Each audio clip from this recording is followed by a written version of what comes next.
Ka whakea tō me he whaleni. Ka tama ke whakanga tonu atu me he whale whapureanga St. George. Ai whamatalanga tonu whilawe I pia moe Polokalama make he koeni. Mahina pai whoke o ku lele hoko hoko. Ai ngahi whakatahaanga ai Eiki Palemia o Tonga, Hu'akavameiliku. Pehe ki he toenga koia o e hou Eiki Minister I he kabineti. Pea whakawhea mai a kinau tōlu me ngahi kautaha tu Faiongoongo mo whamatala. Kauhi ke tuku ate ngahi whamatala whilawe hanga tonu. Mo e ngahi mea o ku wha mo e pureanga ke tuku ate ka teki mo tōlu ka kaikoia o e whanua. Pea ia elewa pea mo e whainga maalie ki ngahi kautaha o ngongo. Ke o atu ha ngahi whehui ke whaihono tāri. O whakatau pe mo I ngahi whakamatala mahu inga o ko whakaukau ai ngahi kautaha o ngongo o kwhema o ik motoro e kakai o whanua ke whai ha ilo ki ai. Ko la vea ko mea mai Eiki Palemia, pe ke Eiki tokon Palemia, ka o mai Minister Moimoi, ko e Minister Paanga, ka he kamata ai e Polokalama. Ke foki Eiki Minister ko e ki muri mo e taki mamata mo e taitari whewhia ak mo tolu hono koto hape. Mai tau lau ke kawhin, e ki kamata e tau press conference. Ko re ni ki he CEO e punga moi ki ne te whai maha tau lotu kataki. Atua mafi mau whawhetai, mau lau maale mau aipe. E whainga maari e ma whakatau wholofola ke a Fiona. Ai o tua o whakatupu, o tua o pule au niu ke mea katoa e universe koeni. Ma unu mai I he whataa koeni, Eiki Palemia, o Eiki Minister, kau Faiongoongo, ke hoko e mau whepolo tauno aki, me mau ngai whakamatala kwhai, ke haa toa e mama whakautua, ke whakanonga mene tatake kakai whanua koeni. Tua e mau whakatā koeni koe ki ngalo e teki mau tōlu e nea whio. Tā mata pōno, ka mai taini koeni, whare ha mohe ofu. Koe ki ngalo hoi ke whanua, whare mata pule, me ka kai kotoa, koe whanua koeni.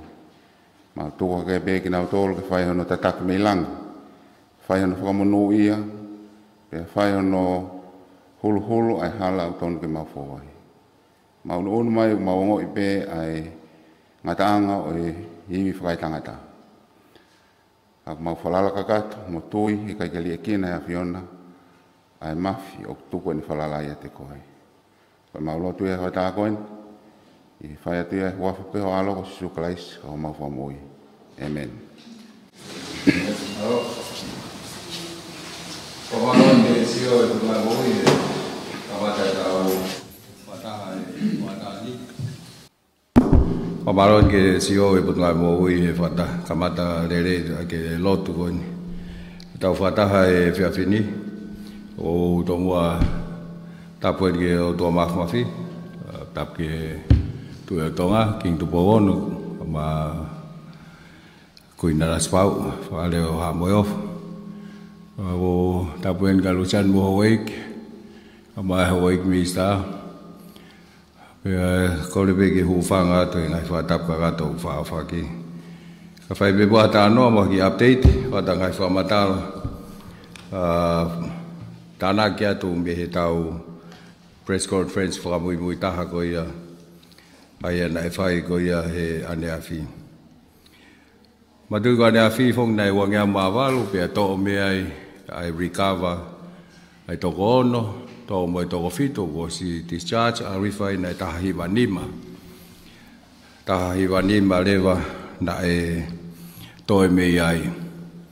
I he sifa Moimoi na e recover ai watolu. Koe watolu en me he wanima koe he MIQ ane afi. Ai toe pe toko ua e MIQ o kei active case. O toi leo mea ia toko te au fitua. Pea koe toko ua whaafo au pe o toi positive mai. Ai toi taini mi ko active positive case e te au hiwa ono. Te au hiwa ono.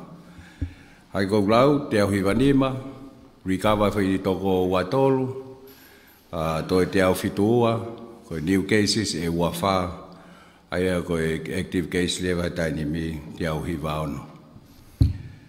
Whamalo atu ki he pot ngai moui, mi saa kau maa ni kau ngawe, hoko le rei at koe ni, whai whatongia koe ni, hono wakai ai tuunga o e Covid-19 i Tongani, ka umaa whoki hono tokanga i ki nau tolu, o ku tauhi he mai kiu, pe ko ia ku nau nofu i api, ko hinga pe ai tau nau positive, pe o ku nau face contact, mo nau tolu koe nai positive.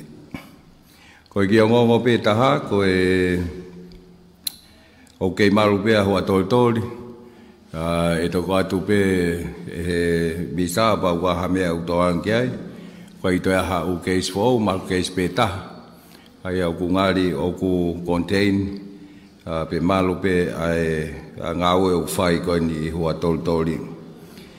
Ko e tānake pe ki ai, nei whai foke ngawe retirement fund, nei whai nau ngawe ki he kore me mipa, kau me mipa, pe nai tāri ai he poate koe ni retirement fund, ke lawa kau me mipa, mo ki nau tolu o ku kei tauhi nau paanga i he retirement fund. Ai au nau os me ngawe, kau teke nau wau ki tau whiunga ke mau e nau seniti.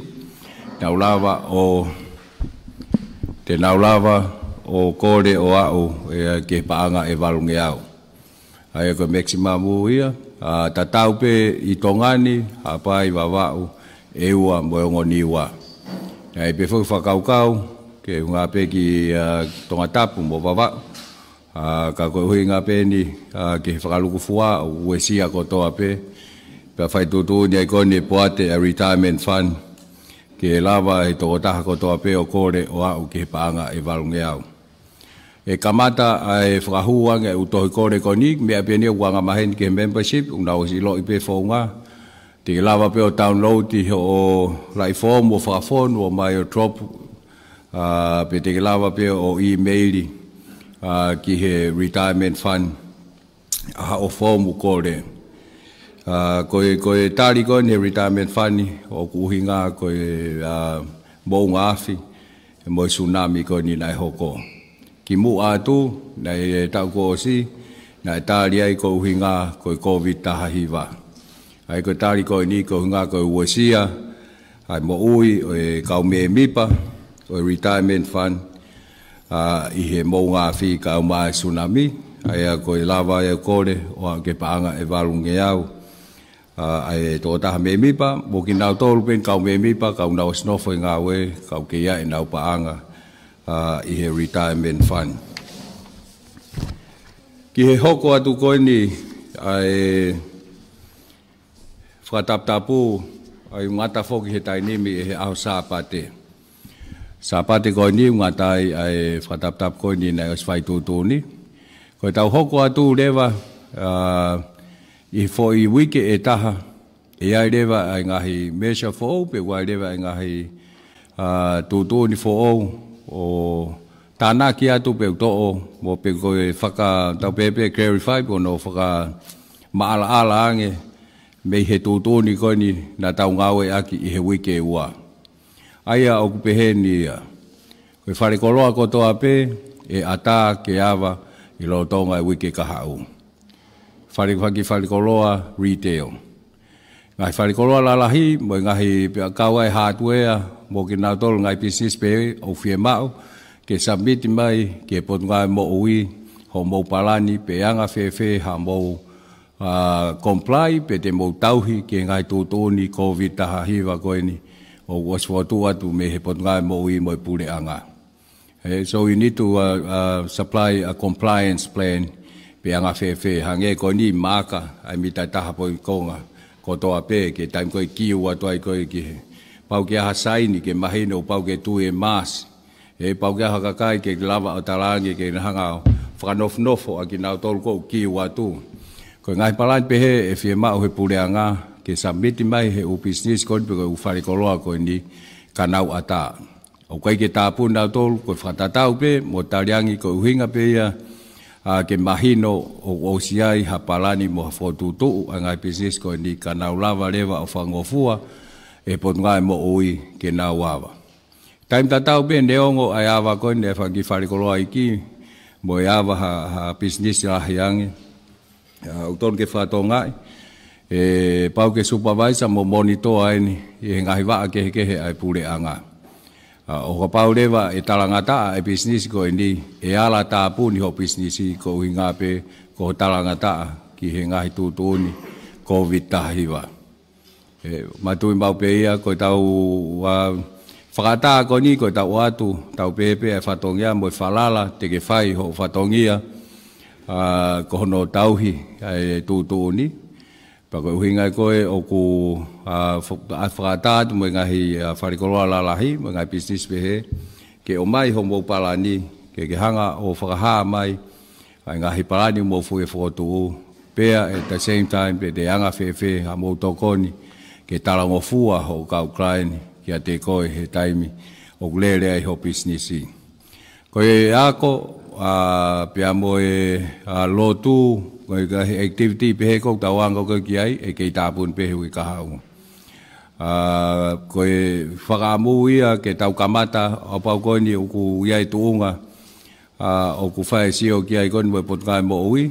Koe ngahi tata awhi pe koe tūtūni koe ni uwhai, o whatatau ia ki he wakai i koe ni he pot ngai mo ui ai tuunga koe ni, o ki ai Covid tahiwa, mo ne pipihi, mo tuunga au nau mateu teu, ki ai o utau ihe traffic light i fokulan mata, mori, kula. Ihe assessment ko ni aputungai moi o utau ihe mori.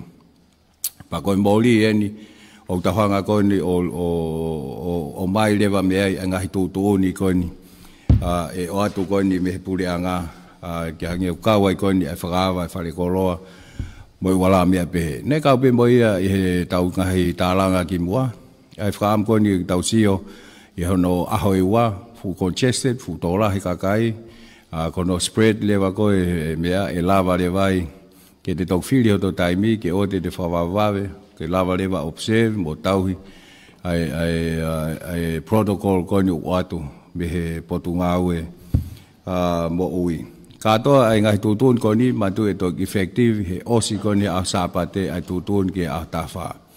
E toki whakahoko atu lewa he pirikatia, ai tūtūni he titeila ka kōkamatape ke whakahoko atu kaki moto, na wahanga i whehu iai.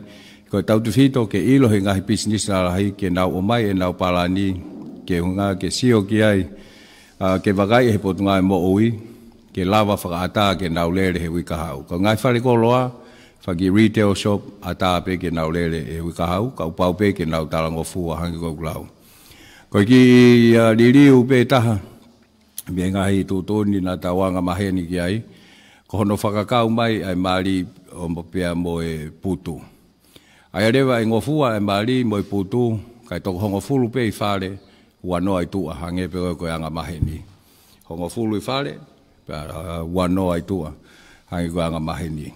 Koe taimi koe atai koe ngahi service hange koe wharikoloa, koe umea anga maheni koe ia, ke lere pe me he ono pongpongi ki he ono e fiafi. Katoa e utaimi ko ia tau kei tū mau pe. Ai e osiko ni ahoi fitu, pa toi whairewa no toi wakai, ti penia me tūnga o Covid tahiwa, e ne pipi holo i he i Tongani, pa toi whairewa whai tūtūni, ko e hārewa e tau hoko atu, he osi aho e fitu. Ke kau ngau e whapure anga, e whoke ngau e whapure anga o ngā ue. Ka e tipe nieni me he kau ngau e pe koe e fie mau he CEO. Ai tau pehe pe, a pau pehe CEO, toko ni koe pesete ni manoa pe, pa koe pesete ni manoa pe ka mata aki, kai toki hoko atu lewa he wikaha au, a pau e tau sio ngari whainga maari e pe, ai nau tauhi, ai ngahi au talango fua, ke ngahi tūtūni, ai potu ngau e mo ui. Ai ke kau ngau whapureanga kotoa pe, Faiongoongo mai ke CEO, pe te ke kau hono ui at ke whoki mai o ngā ue. Ka kua kamata ke te tau whoki lewa ke ngā ue, whakatatau pe ke he whemao ai potu ngā ue, pa e whakahoko atu ia i he kau CEO ki anau tolu, i he ngahi potu ngā ue ke he O tu ko ki mea pe o fe mau ke vahe atu mo ki whamatara pe tānaki atu i hoa tāni ka pau to ia mea ke tānaki mai mi sa mo ui mo to Palemia ka tau toki ata atu ke tari wheui malo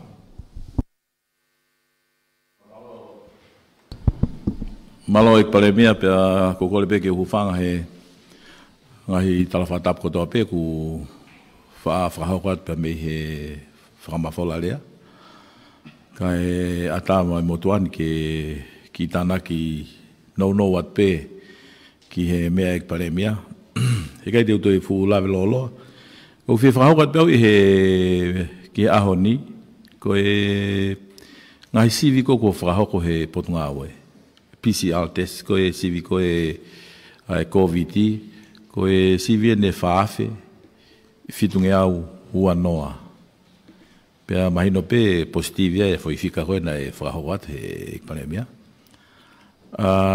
Koe sivi wawe koe nko whai minte taha nima. Pe koe rapid antigen test. Koe na e whai ake hono screen. Koe foi sivi ne taha mano, taha afe, fitungi au manima. Koe au ke pongpongi ni lala. Ko pesete hiva e tausi ulaki o e huhumalui. Aia i he whamoimui koe nā tau ane awhi. Au toi pe toko tahawhe ma hiva tolu. Ai tausi ulaki ia. Mo whatonga i e kau Faiongoongo mo i kakai whanua. O kai te ke ala pe whai he potunga o e ke whakamalohi hata ke huhumalu. Mahino bea unau whanonga ka kumau tolu. Na e tōtou whakahoko mai he kau whafafonga wharearea pe koe haa uhinga koe ke mawalai ki he lao ke koe lao whoka pau ke whakamoua ia. Ka koe tainim kutawa o kutato ke peseti hiva i he ata mai lelei pe me whakaukau lelei e kakai ke nau mai. Ko hinga koe ngai statistika whakamamani lahi o ku sayang e tō mai e whakautaka kita. O ku os whakamalohi e kausa o sotia malo i ko he sino ke nau whawhepaki. Ai tō mai koe ai vailasi. Mahalo koe ki tānaki no pe a os mahino pe tau ngahi press conference koe ngahi whamatala Fekau'aki ngahi mea keke. Pea tuang Faiongoongo ke ton Palemia ke ha mea fe tanaki mai ki ai ka toki ata e ngai feui malo ko ki tanaki no pe logi pe ko ngai retail shops mo mea be fo ko e fangi fa ko lo tau ta ha ku kiu pe ko fa tau me tu aya ko no fa ata ko ni ke tau pe mitai wa ke tu pe mas ko tu ton ko health ke tu la ha ko pe ko le pe ke ka fa le ko lo ko ya ke mau tokon pe e ko whakaukau whakapa e tuang ke atahe ka ke tau toi fu o hofe whare koloa o whakapupu ai. Ka tau ki itu pe ka e whakawhainga maari pe e mitai wa mo tokanga pe ngai whare koloa ko ni ke whapau i o tau hipe. E koe ke tau ilo e takai a mahaki ka ku loto lelei pe pon ngai mo ui ke whakaata mai ni ko hi ke whawhaingo fua pe tau nofo pe mo e tau whanongat ko ni. Ko noa pe ko market lahi pe ko ni talamahu. E kauia i he tutoni ko ni ke heki whakatatari ka walewa ke whahapalani lelei ke mo mea be foko o ku horisi a mo mea ke flow e a mo pau ngau ke pure marketi pa mo ne pot ngau ke whai foko tu lelei au pita pa mo pe tok whamahino pe tai me whakaata e kauia i he business ko ni na mea ko ke Palemia sio ke ai por ngai mo uia tok whaata mai ko ufa market ko ni ko he ngai tau moa o ata ia hange ko ahoni pe ko open air fo ke o mai no flow pe air pe mo whakaampe ke toka pe mo ka ufa market ne ngo ufa ata ka to ko ni ka te tau ke tau ko to pe ai mitai wa pe mo tu e mask ke ka ufa tau malobit ki tarak va ve pe ke ai ngi ko fare kai te ta ko mata pe te ka we kai tau whahasio ki perperenges me fo ki whare kai mo mea te toho to mas ki o ngake te mau mea toko ni wei wala mea pe kai ngofua pe ai take away me u whare kai ki tau kamata ke wui kao Malo, afeu. Iolin. Yo pengen ko nang pangke, tenau ka pengen ngai salah tenau to apply ke ko. Ata pe ia ka boy si kawa pe ko nga ko tunga ko ya ko. Mani lo pe ka le ka ka mengahi apia ko polisi ka ko se lo pe ngahi ya ko anga pe siare. Ko nga wai ko na ngai ne so ni ai time ke he pe pa wai pe ngai kalasi ko ke fitokolai. O ka pata na om hala report compliance ko lu mo on la ke me ki ai. Ai ko ia o da vitoia din ai ko kato e u business la hai hang ko pa ke e tau si si ope ko si ai ka pa pe ke na mai na para ni pe ke pot ngai mo ai over the weekend ton ke mai pe na gi para ni ko ya ko nga pe ke fai to ton ko ki ai ko me ko ki he ako ko nai ko Fekau'aki ia ko hinga ke tau para ni atu o se wi ka hau ke wi ke hoko mai pe kamata e tertiary mo secondary ka ki ako pe me api ai primary kau pau ke mai hinga hi ako e nau ngahi fotu tu tatau pe ko hinga pe ko fin ko ke tau tarang ofua ke Covid19 bo mea ra hinga hi ako ia age ko ti he pe mo USB o la pe nau nga na to mu to mo mea e lava pe ia o te nga ako pe me ap ka ko mea de ke mai fainga mali ai week ka hau hanga transitional week ke fa sio ke ngai parane ngai business fa sio ke ngai parane ngai ako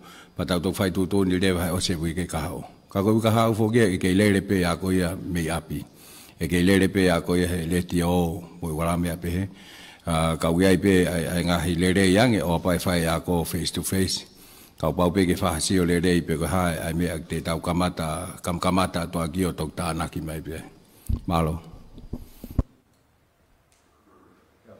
yo lalo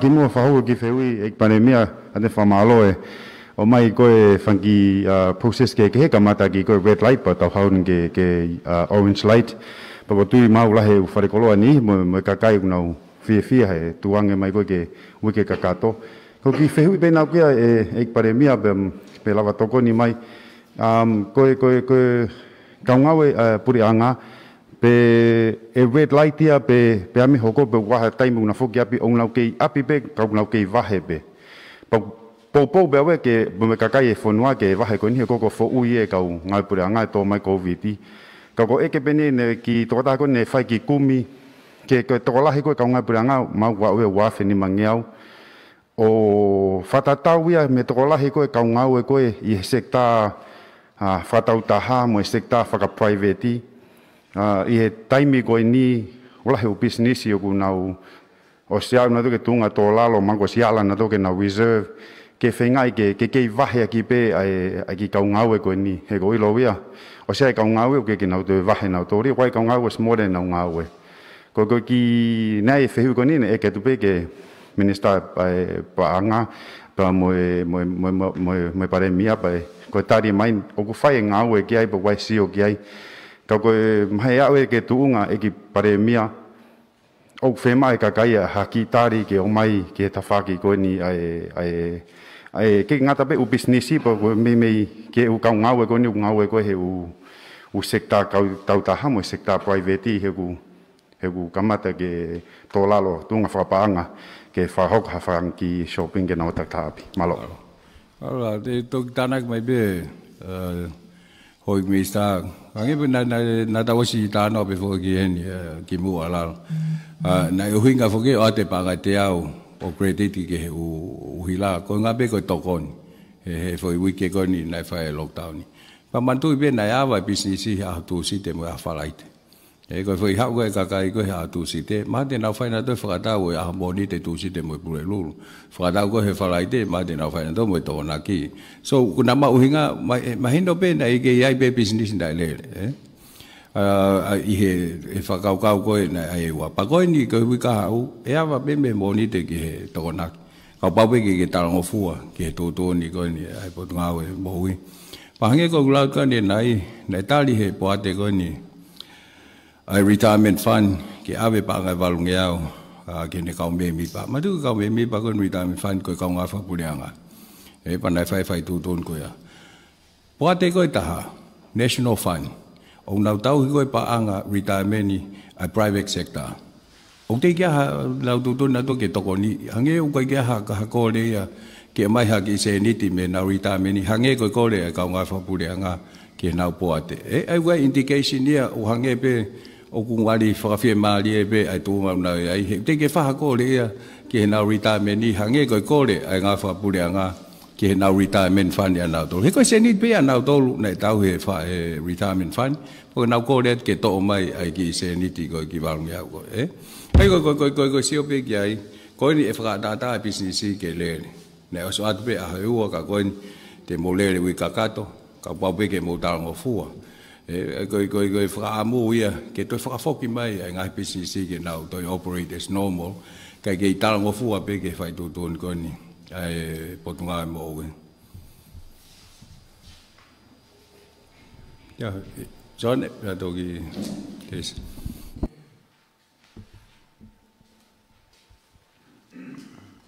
Whamalo atu, e Palemia ki whamari ki tua whai ki lea whahape koe ni ko e Palemia ko si ofau ke e nisa mo ui ko whawhiawhia ko aluhifa kalawhimi he ua noa walu alo ka enio taha whitua pau te kakakena ke ua wha tahi wano ko tui au e ki minister mo ui oku ko rapid increase ko steadily increase kaka lerei pe te ke tauri ngā ua pea ko kore pe ke ki whakarerei mo a teita whitu ona he mau wau ke whainga tai ana whainga i pe osi e mau mo ua ke whituna ke o tu ua ki e huhu na ku kau hena o teita au e kakai punau wholau ki muri me kakai kutoka vai pe i api koe ke te lava hu ka mau lava o mo i lerei koe e Palemia koe ki whehui pe ko whakatangitangi ato e Huatani o kou Hu'akavameiliku he Huatani Palemia moho kabineti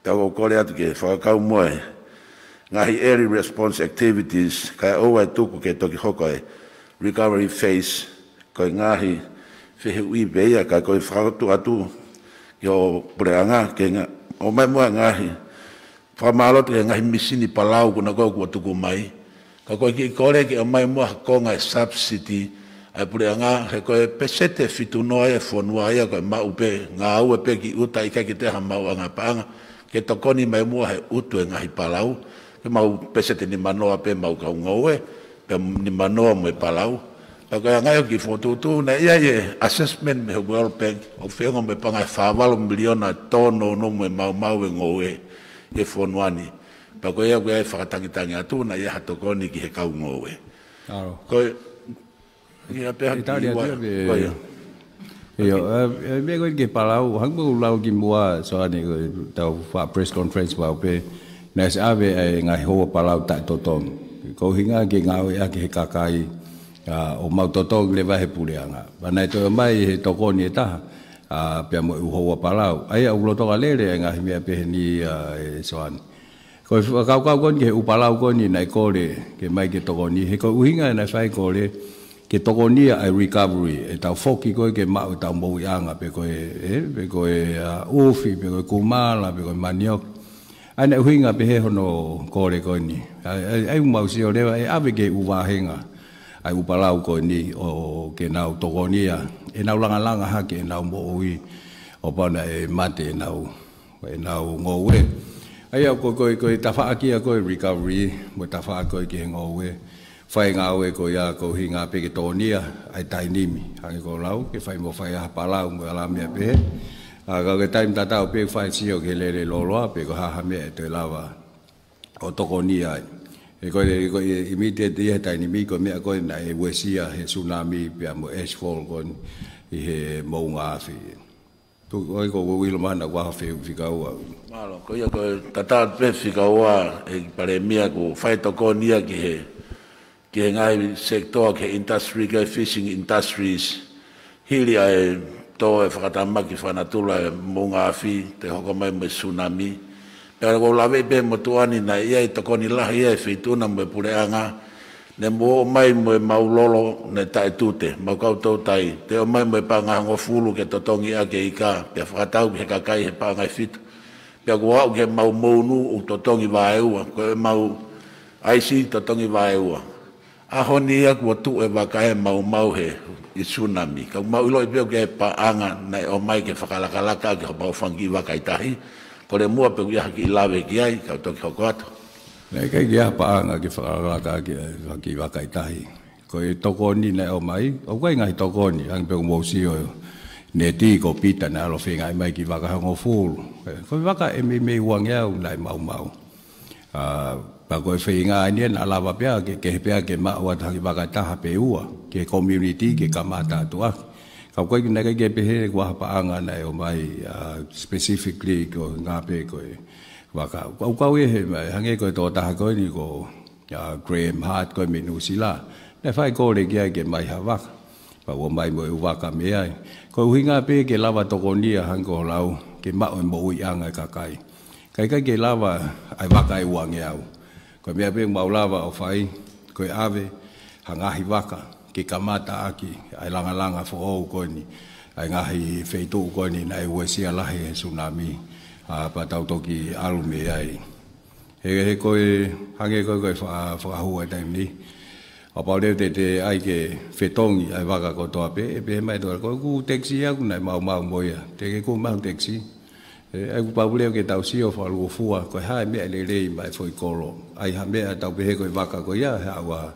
kau tau mata to fa to ni ma na ma he kai o ku ya na mo yang fa ki me pe he ku fai to gon kai hange pe ko ko palau he kai ke ma fa palau e to ta ko to pe ka ko palau ma e kolo ko ya pe ko va henga ko ya ke to gonia e na langa hake palo alo ik Palemia pa ko fa si be pa fo tu ki lalo ik Palemia pa pe ke ik minister pa nga me puleanga na lava ke fa mai mo repayment moratorium ke mai na e tolo pe fa Fekau'aki mo ngai panga tokoni e puleanga de tuko ke TDP ke no atu mo manage ke tokoni e ngai business i private sector o hage pe ko repayment moratorium ko fa ke TDP ke ka no me panga ko panga pe e pange malo pe do tale de bisa panga ka ku ka pe he ngai strategy fa si o ga puleanga chon ko nga ke easier access he ka business mo na to na affect financing hage ko fotu hage pa wa low interest financing e to gon mo ya ka ko ka to me ko e to ki alat we ko he to be mid to long term strategy e pulenga ko me pe ne fe mai tai ni mi mai no to la ya pi to ta ka inga na o fa la he ta ma ta ke ma mo nga fa mo ma fa ki wa ka ke kamata to tai na to ko ni na we sia fa mo mai ha palau kamata palau nga ngo we to fo mo me ai ko me ai fa mo ai tai ni a da to sia da to ki he long term no to build up for the business ngo tau sia ko no hua tu ki muri mo wala me pe hange ko na ke foto son palo pe Thanks.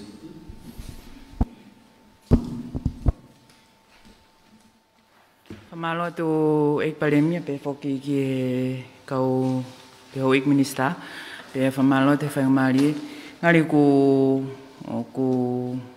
tu ngalele pe ai fonua I ta fa ko ni ai malu Moimoi lele ka kai I longa pe I he holo ko ni tau mama lanu mori pe ku ia famalo ke feituna I ngahi whakahoko whatongia. Whamalot whoki I he ngawe kon whakahoko ke retirement ni ka koe ki whehui pe ek Palemia ta whakoia ki whamala ala mai pe.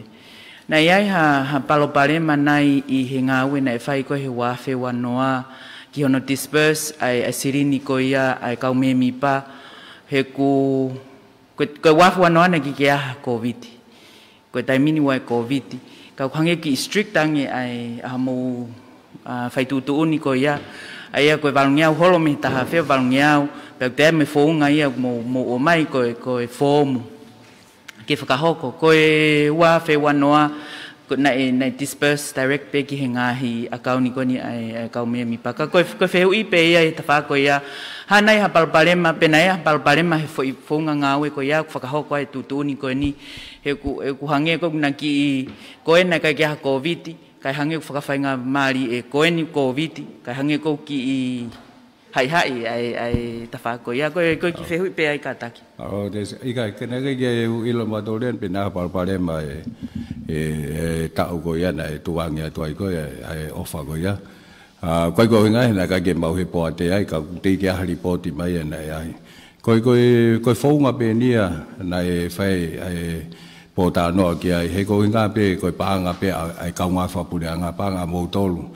na me mi pai ke nga pe accountable ai po ate mo si o ke report ya tu na fa hoko ya fonga o tau mo totonu ono atu ko ai seniti me ala na fai to nga po ate ia ko matu ko fai to ni ko ni e to ore va seniti be he paanga ai po ate o toho le vai he kakai ko paanga ko ia nai me invest o mawai tupu o vahe tupu ko ia ke Tonga toenga o ka me mi pa Paula fai tutunia ko ni ko hinga pe ko ki konga pe ia o ka me mi pa mo le interest ia mo tupu nai me ma uia e na tol ko o ka ke na fi ka e he toho ko ni ai ko hinga pe nai fai si o ke fa pau ipe na mau haga fa ho ko ni po ate retirement fund hono atu ko ni ai fai nga mali ke ai ko le mai ha to ta ha ke val ngau I ha fonga au ton mo tau he pau pe ke na report back ke membership pe ko ka me mi pa malo Palemia pe tonu e ku ma ko entitlement ko he ngai time pe he ko pe he ku afe ki to ta pe ku nai pe si he ha ho mo val ngau entitlement ha wa fe ki ha taha o na to me taha fe ko he tau ko si ai ko le ko le pe ki ko ga entitlement ko le o nga pau ki ta le po ate he ko ga ha me be he ya ko me be po ate fai ko tau hi pa nga ai ka me mi ba invest ke ma o ha tupu ke to o atu pe ke ka me mi ba ko pa nga ko ni ko me ko na ta li ko ni wolf ke ni ma miliona ni ma miliona to mai me pa nga ai ka me mi ba o vahe ia ko ma ni ma miliona ko na me invest o ma wa ha tupu o to tufa pe ke ka me mi ba ai ko me na fa si o la ko ki ai ko hinga he te tau mo le ai tupu na ave ke to nga me mi ba pa ko pe he mai ko o ko loto pe me mi ba pa na ba pe ai ke ko wa he pe mo ko le ko ya ka le pe ke va ngia ai ko ni ma miliona ko ya ko fa fuafua ya ko fa si pe ne kataki e Palemia ko ni ma miliona ko ya ko fa fuafua ko fa ka toa ya o ka me mi pa ka ke ya u ki ai he ya ni hi ya ka ya io ai ko lau to ni ma fe tupu fo pa vai va ya ri nga ni ma fe tupu o wa fa miliona tupu me ni ma miliona ai ko hinga ya e lai pe ka si ma de na ko le pe na do ni ma ya ka ko hinga ya potentially ala ke ni ma miliona ka la va pe ya 1 miliona e ka ko hinga pe ya ka to nga ka membership e pau ke na wa e more na me ai ko nga to mai fo se ni te ko na me invest ai ko ha to ni Faiongoongo hono fa ha ko ya ko nga ka loto ni he ko nga he ku we si ai to nga malo okay to pe ku ngai feu I kai mai ma foi ta ha de va tu e mai ka kai ho ka tu ke io malo Palemia ko ki feu pe nia Fekau'aki mo ka tak pe fa e ke paanga ka ko tu ko time ko ni ko ta hai fa ngata ia ma ke hang mi fa ngata ia fa kai sino ko fa kai paanga fa kai economic ko ki feu pe nia ki ta dai ki minister paanga ka taki ai na us at pe feu ko ni ka taki mo kana te ke fuma po tali mai hanga fa ka fa mutuani na ke pe ni Fekau'aki me tau Covid fund pe na ke kakato mai tali pau aleva fa ki fekumi ai ko ma o e tau sirini ko na tau kamata aki ki patseti ko tau ni I he fokpeki ngahi pe pagona na mutala no I fale area ai fa fit miliona ta na ki ai fa fit po ni hiva miliona ta ko cash contribution ia me he kautonas ta na ki me ta ni ma miliona na me ki ai administra pa anga ko cash pay pe lava pe ke ki o mai mua hange ko ngai fa mole ko ni fa hok pule anga kolontini ko te au ko ni ku ave to tonga ke ngahi uhila ko ki breakdown to ko ngala lahi pe ka tau ilo ka pe uksai pe mahu inga ia ke ilo fonua ki he toenga palanisi tau COVID fan ka taki. Tapat ke Palemia ka mai ngahi talamalu tau fonua. Koe uruaki pe koe patset no Tonga, koe paanga kua mau, pe koe paanga koe whapapau he estimati koe tahanima miliona, ai koe mihi recurrent, ai koe ku neust whamatala te pe ki mua. Koe whawhit miliona koe paanga whakotu uia ke kore mei muri. Ai koe uhinga ka pai ai ke mahino ange uteke ke pau. Koe mea koe man ngahi ripoti, he koe report pe whukenia, koe tau report pe koe whehui. Ka koe ngahi whakamore ko toa koe, pure anga o mai ke tolu taha, aho tolu noa o sune e uafe ua taha.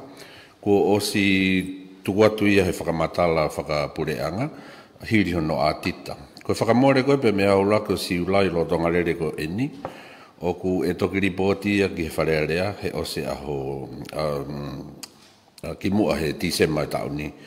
Ai ko kuhinga e ukepe mga hiripot whakaloto whare ki he ngāwe koe e pureanga. Ka koe whehui koe nai o mai, koe paanga ngāwe ko whai ake pureanga, koe tari nai atu ke mahino, o ku kei toi pe paanga ke whai ake ngahi ngāwe ngahi potu ngāwe. Ko tui koe mea ko o whai kei toka ngā maharu o ku Fekau'aki pe moi whehui nai o hake e soane. Ke tau mao e mahino uruaki koe ngahi, tai koe whehui a soane ka koe ngahi kore paanga koe nai whai mai ke pureanga. Ke tau mau e mahino koe whaunga koe na e ngā mea ke pure anga he ahoni uluaki ke whakapapau i malu ke tau whanua. Pea koe mea na whai ke tokanga. Koe whakatata hange koe ahoni kamata ke hataata mai o tau unu atueni ke lava ke hatu unga ko tau lava purei ai mawhola e mahaki. Ka tau si o rewa ke he ngahi whaunga ke tokoni ke whanua. Koe mea maho inga ke pure anga ke malu e tau mo'ui, pia koe nou taha ko hono tāpune whanua, koe unga ke si e ne wesi ai whanua. Koe tau unu mai ana tau hau koe ni. Koe taimini o rere taimi ta tau, hangepe mo mea i, o si lava mo e whakafuafua ki he mau, ki whanua, ngahi kolo e whanua. Whakafuafua ki he ne mau, e tonu re vai e whakafuafua e pureanga ki hono toe langa, o e whanua. Aia koe kore pe ke mou Eiki pe, whamore more pe, ke wanga whainga maria pura ngā mahu inga apita ngahi ngāwe koe ni ke tonu. He koe mea mahu inga ke malu, pia tau whakafoki e whanua ke anga maheni, pia mahu inga nge ke lawa ke tupulaki lelei mo wawe, a ngahi businessi. Koe whakotukutuku ia whahetai mini, kono whakaiki koe ni ihi ko stari o mea te ek Palemia, koe ni ihi te kai ke maa opo ki hatukunga rerei o whie maria pure anga ke whakahoko atu. Maro. Io, koe kore pe opo ke whehui, ai pia whaitaha pe ua ka anga ia whaika maari e toi ngā o kau ripota. Andrew Lin? Halo, ek Palemia ko toi ki Moimoi at peo he ek minister pa anga. Ok mahina pe ngahi whalkoloa, ok mahina pe nā hana whainga maali e koe me ta whaaki koe ni koe business style taha, private sector. Koe hana e anga ho o whotutu pe ho palani, tau te whita koe ngahi business nei fu uesi au pito pe kua ha whahinga remuneration package, whakaivia ki nau tolu. Ka lawa ki nau apply atu ka pau waha whangi tokon pe he. Tuwa ki tāre te au ia. O kulo toa whai tārang kia e kabineti rina, ko ngā pen ke sio, pe koe ha ai gahi criteria te mau ngau e aki ki hon toko ni, pe koe ha ai merchants ai tau pehe pe koe ha mau inga ai businessi, pe koe ha rewa e whaunga, pe koe ha peseti, pe koe ha mea. E pehe e lava hau mau ki iwi koe ni ai pule ngahi tainiwi o toko ni aki nā tolu e, au teke ha mea pau he tainiwi, o kei whai peo no tāranga i hange ko tātau pe mo tāri koe ka soane nai. It's more a mid to long term tokoni ka koe tainim pe koe mo ko immediate pe ufai kai ai tokoni tainim but that's something o mau sio ki ai kai ki ngata pe tang mama ta but all the other business na affect ki koni he kai ki ngata pe tsunami but also i lockdown koni Covid hiva.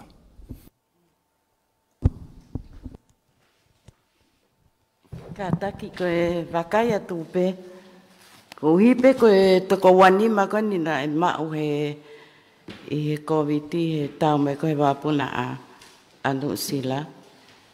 Pe e toi liliu ho mo ufonga he ai e uwaka e toi o mai.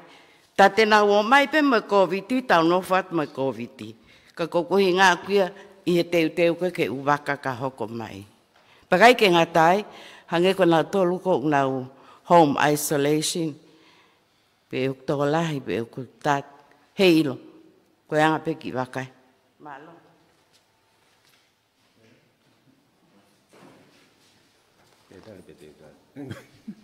Malo pe tolu san. O kanga pe koe mea I Palemia koe tau whanonga at whokeni he tau nofo mo Koviti.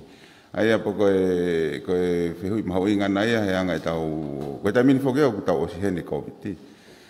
Pea koe kakai koe o ku repatriate me tai mini, neongo e ai hatahai e positive, o ku tau fie maari he unau nofo he fo I controlled environment.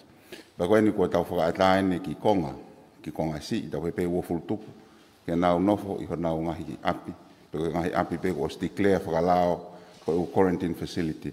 Pe mei pehe tau whanonga atu, he koe mantu I ka pau whawhange ko tau hanga o whakaata. Ko pau pe ke whai ki ngai whakalao ke ai ke mahino, ke ngai wheitu kou nau nofo ai, o sivi ke mahino ko waiwhainga criteria, una wao ki ai, kai toku whangofua ke lawa whai ngai mea. Ka ke koe ngai mea ka te tau whanonga pe moia, ka ko tue ke lau hatari pao te taimini. O kusai tau kamata koe ni I quarantine koe ni, ka tau wakai atu ke kahau, ka ko tui koe whainga maari ke ai, o ku lahi pe ke hoko. Malo. Ko ki tala ke pe ke veu ya alusane. Mo na pito pe veu le. Ka koe tutun kon mo fonga ko le tai mini Luciana lava pe o li. Mo fatonga na MIQ ko ki mo ana aho ya wata. Ko en ape wiki pe ne o tai ni.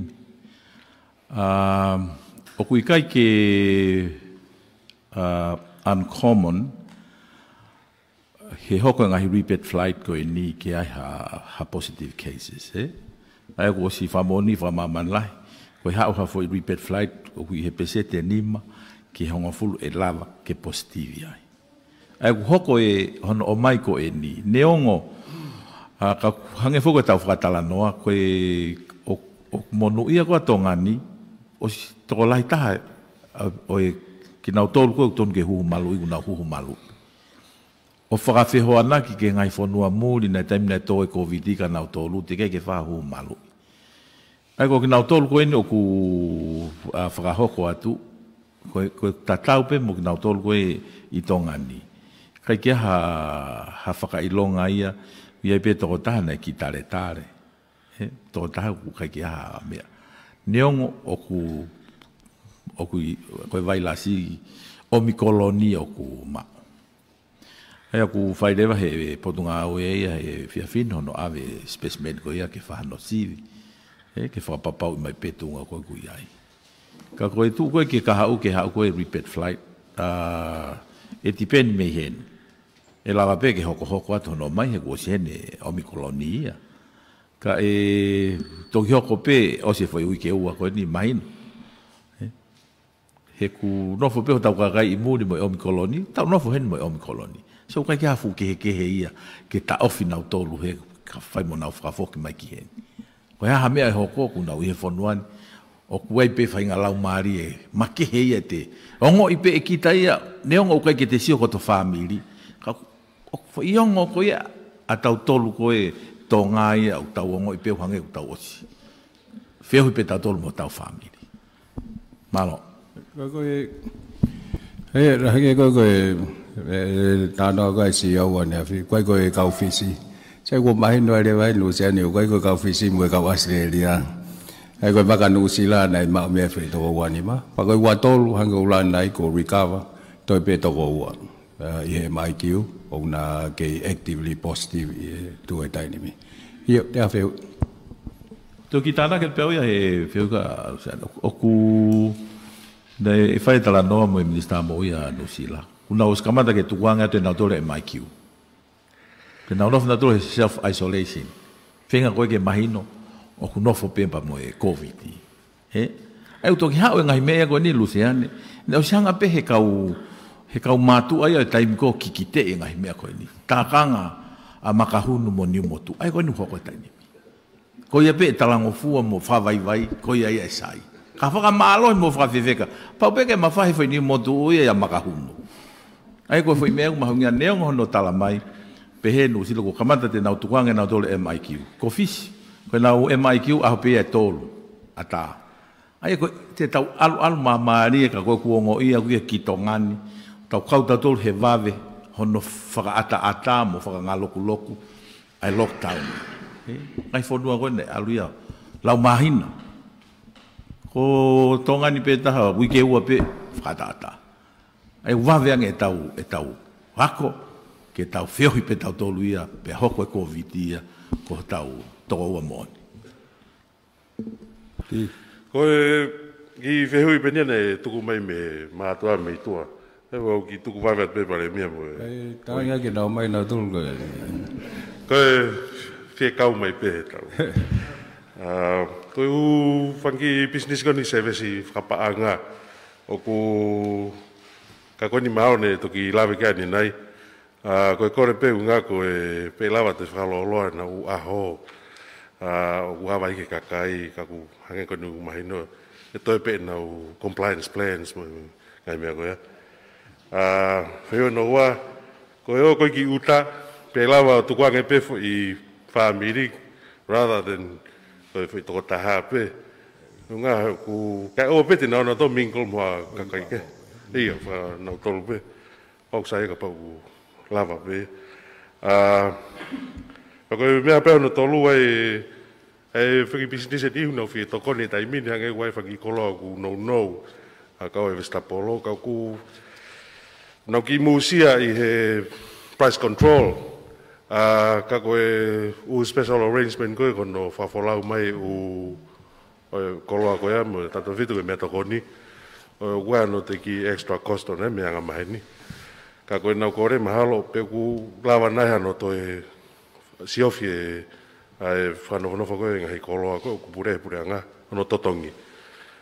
Ke toe whenga maari ange kuange nau ki lawa po. Whakamu ka pau e mau e nau whakamore. Ku whenga ta ia nau tolu ka pau ku keke maa whakamore ia kai kokoloa ke au e mea takoni ke he kakai e whanua. Kau sai pe mahal ku tari ko toa pe.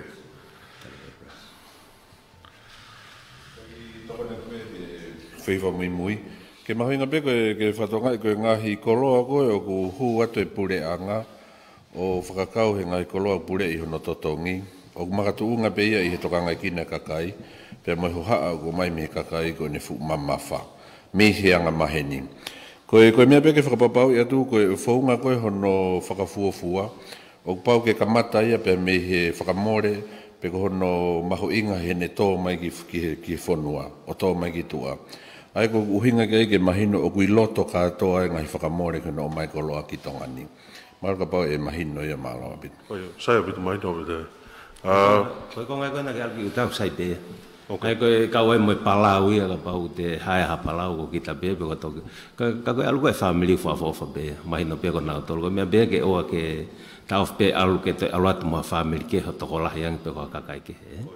Tai mene toka mua. E teu ele whangi maala mo mea. Whenga maari au pita. Maa piki la a ke vitamin D ke mea pasta moi. Kata koe ki whakausa te reo. Koe tu koe tau hu malu i. Pe me lahi kakai ku osi hu e whanua. Osi toi reka pepa pese te tau. Ka koe whakamu e ke pese te tau pe ku hange ue mea ne whaalawe pe e ngahi o ngongo koe. Herd immunity. Ka ku appreciate pe tokai make pe lave a ni kono toe whangalo kuange ngai tutuni ka fefe ka hau ngari ka hau ko le rea toi pe toi vave pe heni pepe ko hai anga tu ko au mo ka pasa tuat ko ko haka fiui malo koe eu ki lave pe ki hu malui kanga ko fa ngai press conference ko ki mua. Na kau pe tongani me follow he record lelei pe ko lelei taha i he Pasifiki na mo fama malahi i he lelei taha e hu malui. Hu ti pi ko hu mi sere ko ate pupula Katoa e na tau sai pe tau tolu. Hau foke ai Koviti ko ni. Kau pe mo ni he le deita. Ko tau pisete hiva. Toi pe toko tahafe ma hiva tolu. Pe pesete te au. O kai ki hafonoe ma mane pesete te au e mea kotoa. Ko hunga pe hono whakai ai mo hono kore ke kakai ke nau hu malu. I te nau tokoni pe ka nau tolu ulaki a ua. Te nau tokoni ke health system ko e fonua. He ka pau e hange pe ko e ni. Ai kai ke fu mafasia. Ai health system o whatatau mo tau wivi o tau tolu. Ko au ia ko tōk nōwha whakau he tūnga ko e ni. Ui e māman Covid-19 corona, he Omikroni. Ka ko hanga ko e tau sio ko e ni e tau hanga analyse ngai mea. Te tau lava pe tau tolo tala ko taha pe nia ngai flu. No, one day we'll just call this, ko flu for all na puke ai. Hanga kuongo le ia. Sai, ko mea koen ki he whakaata-ata pe whakangaloku-loku. E makatuunga ia, mi he kakai e whanua. Ko e nau tau pe nau tole ngai mea koe ni koe mask, koe social distancing, koe tau he wā mama o, koe whano pea. Hanga lewa he ngai sivi koe ni, o kulolo tonga whai e screeningi, o tala mai lewa.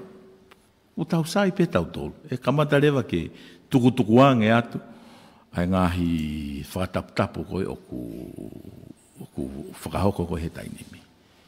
Whakatoka ngai ange ku o si maumai potunga oe mea sivi, ai rapid test o ku very sensitive pe ku me hange pe ko PCR ko he repi ai ku mahu inga pito pe ia ngai fonua lava pe he ngai apinga we ia ako ia no na tota fa na CV e lava pe kita ia ko ke te fai pe kita a to CV mo to ki family ai ko ngai me e hoko he taha pe ngai mea te tau whiohi koe moia pe mo e whakoutuani e hoko pe konu sila koe mea tatau pe ko nau self-isolation pe nau tolu kai te tau mawahi nau tolu me ngai MIQ e ngahi mahina ka hoko mai nau lava pe o whai tesi ko ni hau ko e ni ku kau tatolu he monu ia pe a wawe mao e ngahi mea koe ni ko whangi rapid test ia ko ni na iau mai mea ki nusila mo astere te ke avela polo ia ko tongan iau mai ke ko avela polo ia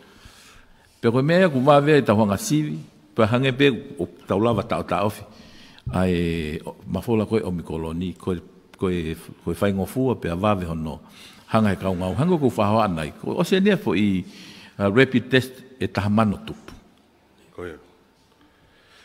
koe mauinga pe ko etu ke mea mai aki ka feo i kai tau hiki e ko ngā pe hanga ulane nai hua pe fia ka hiki ke pe ke lava kawa to e lahi tau kau tama pe ke nawa kei apa kua feo pe wawe pe koe mauinga pe ke state mai ko ke assume he ko nengo pe tau tano e mea koni ko soko me mea na eo soko ka koe wanga koe whakututu ke ka hau ka ko hange ko lave ka pau koe ke hata hai e huhu ka whakatuta maki taha pe ke te ia so in which case o koe na to e veriti vaccine card wea taimi ni wha rikuahanga panke o kai ke wha lave ni ihe pa hiku wha Moimoi holo e ta mea ke tene ia koe veriti koe vaccination card te ke hu koe ke wheitu koe una ui kua aia koe toko tako koe ke hane kari ke lava ia hu koe ai koe no koe velititi mo whatoka ngā iange o koe ke uhinga ia o te ke huhu malu i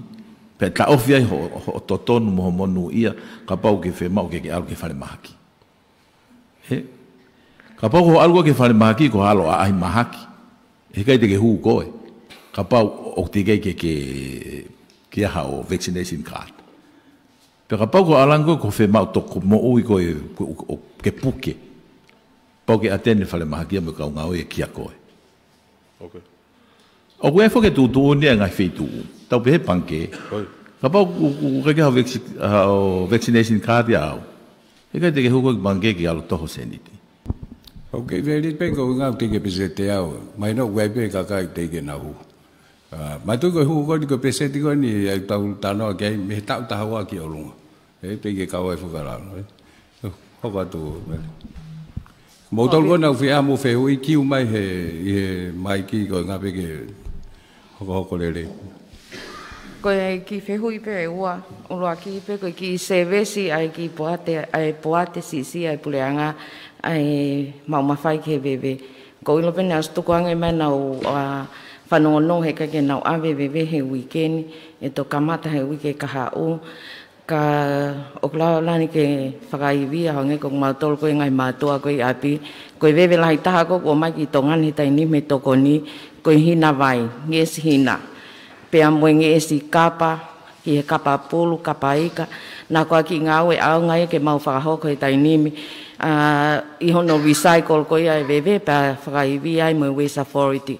Whehui pe hono wa Fekau'aki pe mok mautolu ko ia kakai ko e whanua o koe naha tokoni ai pot ngā wengo we I kai ke ange ko soane mo mea ke mai e palau mo mea ke ano tu whaki mai ha ki pulupula Vesta Polo pe ko haki imoa pe ko ha ke kamata ke whakaake ake ai nofo ko e ngai whamiri pe e malawa ke mau mea tokoni me ai he taimi ko ni whakaake ake ko ia pe malo. Sa pe kau ki lawa tau he veve. Koe osi koe ni e whai tala no he ku kai ko mautolu pe mahau kato pe u api I Tonga ni ku nau whaamu ke whai motakai mai ngā ue ko ia. Nai whaamu fo ke whai pe ngā ue ke o e tu e service ke kakai neongo e u Polokalama koe ni. He ku lele bebe mo e kau lain mua ia koe ke whaha malolo. Kau sai pe ke osen pa whatano ke. Nā lawa ke lele pongpong, kamata pongpong no hiko tau ebe malo. Koe tokoni koe nag lau ke koe ke hangi koe seats mo mea ia e kau mo ia ngai program.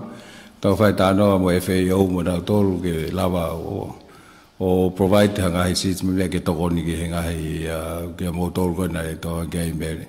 Koe mahalo ton pe koe wawe taha pe pa whai mo leo lewe programa koe yeah. I'll just ask my questions in English, please. With regards to the international submarine internet cable, are we still on track to fix it by the 20th of February or temporarily? We're still on track to fix it by either Sunday or Monday. Okay. That's for the international cable. Domestic one might take a little bit longer. Okay. Second question is, so with the cable currently, we heard that there's about 12% bandwidth capacity for the country's needs, for Tonga's needs. Just wondering when they fix it, will the bandwidth capacity increase, like say 50% at least, or? We will have to discuss it this year what will be a good model to use. I mean, now we got a few free capacity from satellite operators. You probably have heard about mask proposal. It's something we're testing right now. They've sent over 50 terminals, and we're looking at how we can best utilize it. Malo.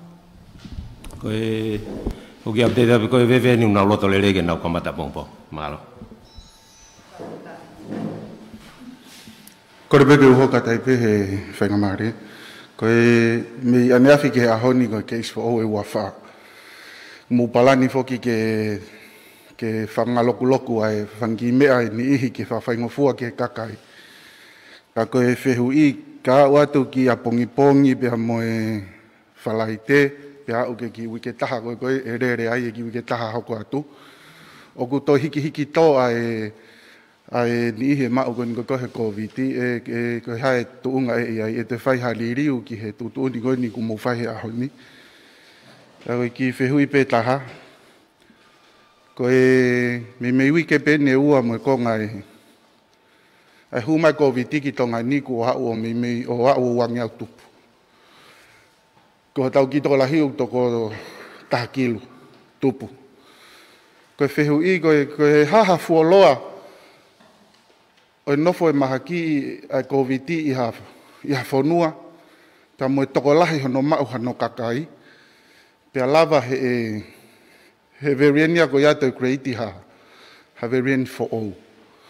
Ko ki mahina tu pe minister mo ia ki whehui ko ia. Te ko haha fuoloa hau e hu mai ba mono. Toko lahi mau e kakai e whanua ko ia pa tuki lava e ia. O to e whatupunga verien for all.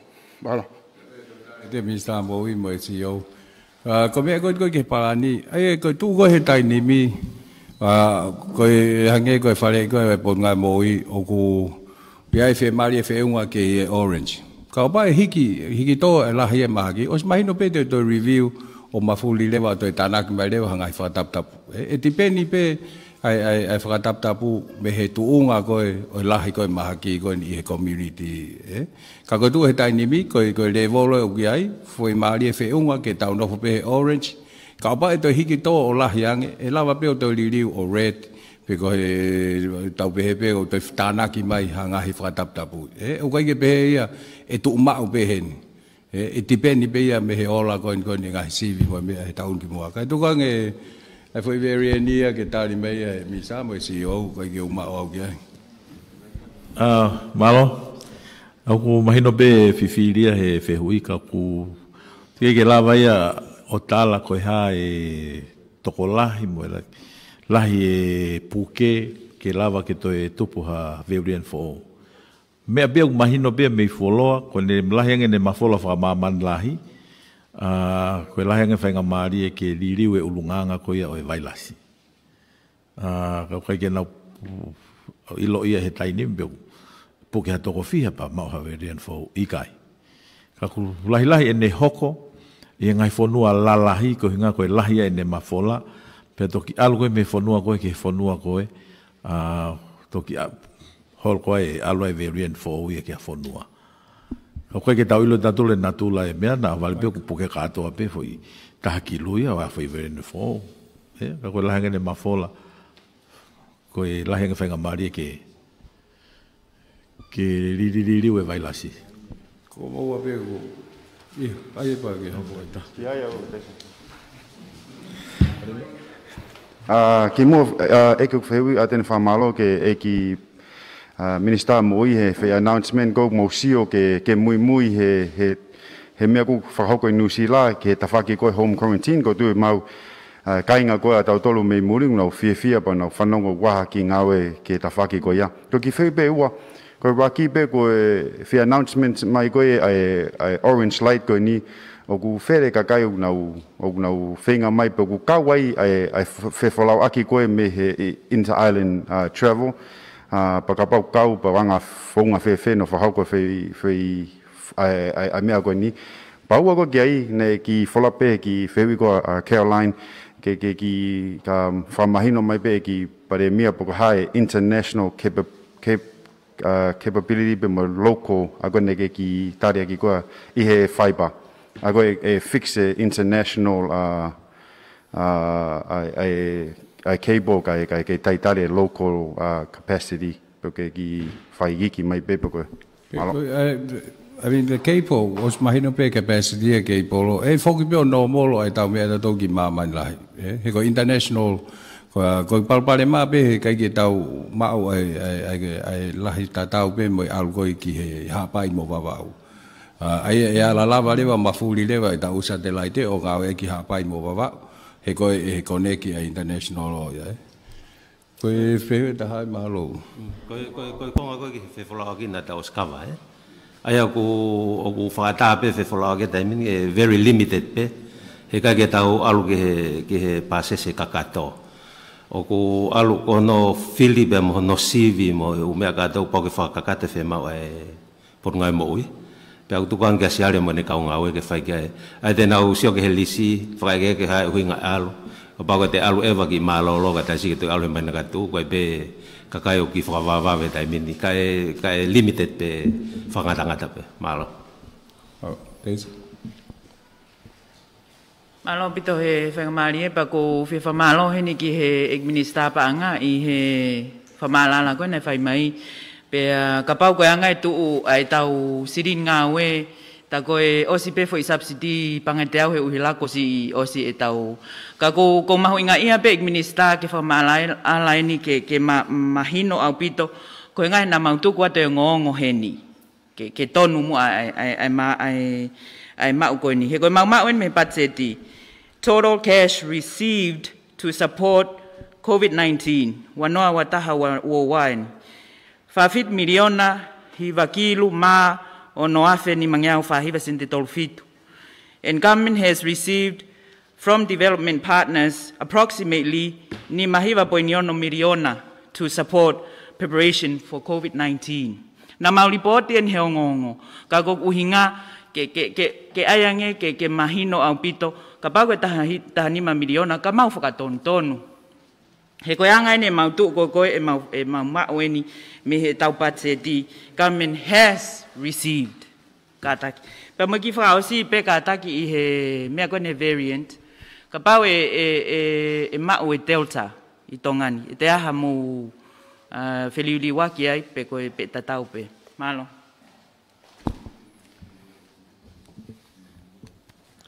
Kau ki kamata te pepa toki hoko e Delta. Oia. Ai koe tokanga pe koe tuko e lao ki he paanga. O ke kupu makehe ki he ngahi paanga tokoni.